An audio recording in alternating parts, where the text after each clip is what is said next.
kali ini aku ada hadiah Natal yang sedikit mahal ya. Ya. Ini sebenarnya dapat dari Dopesh. Makasih loh ya yang kasih.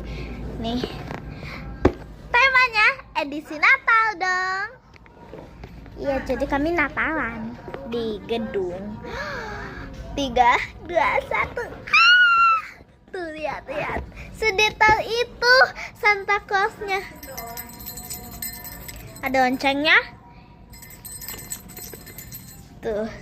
Dan ini juga bisa berdiri. Aduh. Ya, jadi kayak gini berdirinya. Ih. Nah, kayak gini. Pantatnya bisa goyang. Iya. Ininya bisa goyang. Aku udah pasang baterai sih. Nih. Siap? 3, 2, 1. Tangannya gelap. Pantat. Tapi kok mainannya berisik ya? Coba ulang lagi.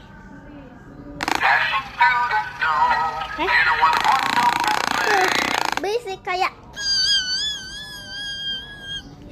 gitu. Jadi ya dipajang aja boleh. Makasih yang udah, aku beruntung banget dapet ini. Serius, katanya harganya mahal. Lumayan mehong ya. Oke, segitu dulu, bye bye. Enaknya panjang di mana ya? Di sini aja. Nah, Mbah koleksi bonekaku. Bye bye guys.